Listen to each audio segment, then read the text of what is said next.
I gotta be honest, Radar Minotaur is not a ship I would recommend for Dirigible Derby, since you're going to be brawling most of the time and in incredibly close quarters with a lot of battleships who want to push in and seemingly quite successfully can push in this game mode, which is scary given you don't have a smoke screen in a ship with probably the easiest citadel to hit in the entire game. This ship is of course very, very, very squishy, but it does bring a ton of utility to the team. Here, for example, we're pushing with the blimp and running our hydro, helping our teammates to push out from this reasonably common choke point, hopefully not getting hit by torpedoes. As a destroyer player, I think most people like to launch torps next to islands that they think people are going to pop out at, and I'm no different. I'm launching these torpedoes, well, more in line with where their blimp, the enemy's blimp, is going to go, trying to hit maybe some blind torps on whoever is inside their circle. It is a Schlieffen though that's in there, so that's a little bit spooky, so we're going to back off a little bit and then try and farm him out just a little bit. We know he's going to try and push alongside with the blimp, so he's likely to give us broadside if we move backwards a little bit.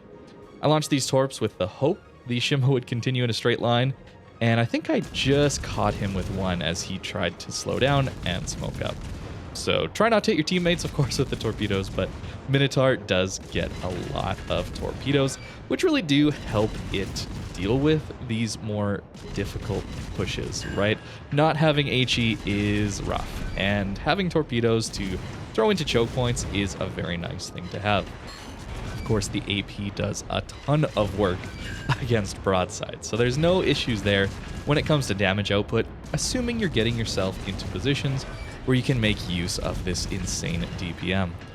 Since we're open water though, and we don't have a smoke screen, I'm constantly playing with my speed and my rudder, trying to dodge shells, and more importantly, I'm scanning the horizon, seeing where I'm getting shot from.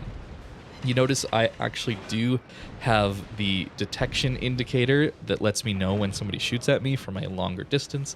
It'll flash orange and say incoming when that happens.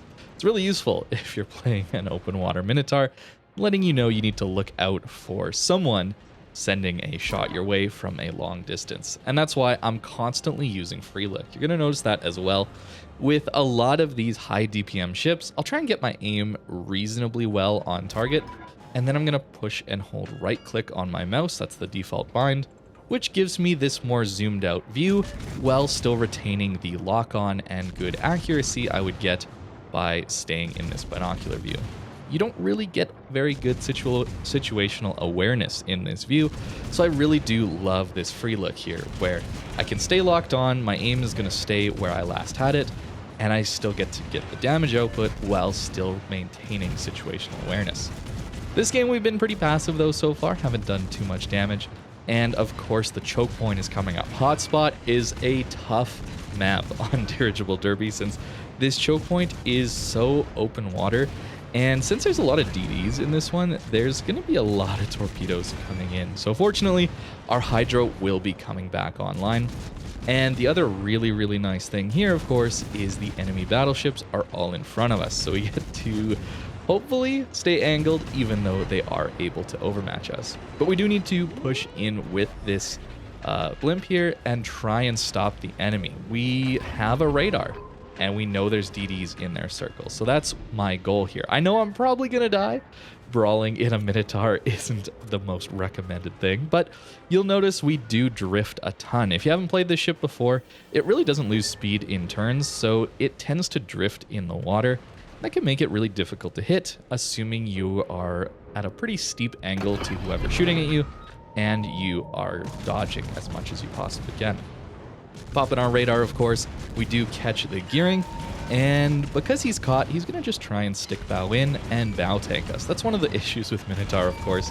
You do lack that HE, but we have some teammates that are certainly going to pick up the slack when we're bouncing. So this gearing is going to go down, and we're slowly losing some health. You notice I was caught off guard by the Salem.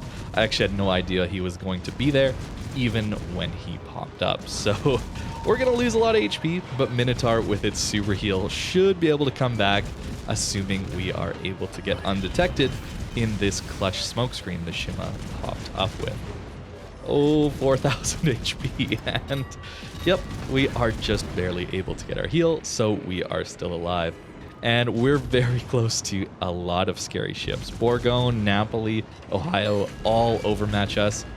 And with the last little bit, we are able to collect the Shimakaze since he was still spotted by, I guess, shooting or just normal lit before he dropped detection in his smokescreen. And now at this point, I assume I'm dead, so I'm going to try and get my torps off on the Ohio. And as a happy coincidence, I guess, we're going to bump the Shimakaze to keep going with our blimp to just try and push it over the finish line. I hope I'm enough bait here so that my Shimakaze might live. And we're stuck on the island. That's actually okay for now, since the Ohio actually didn't end up shooting at us. Using free look again, we're brawling it out really close to a lot of overmatch ships, getting 2 hits onto the Ohio, and somebody else is able to finish him off.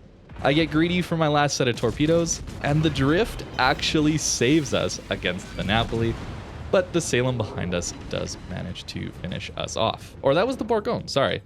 I assumed it was the Salem when I was playing this game, and I was wondering, how is a Salem this close to the Thunderer? But it's not really important since we do manage to push the blimp over the finish line, our Shimakaze stayed in the circle, and we win this game.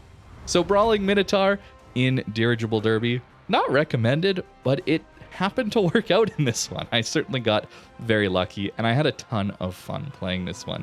So there's some odd ships and interesting combinations you can run in this game mode that can work. And that's why I love this game mode right now. It's just so fresh and new, and there's a lot of very fun opportunities to push in with very different ships.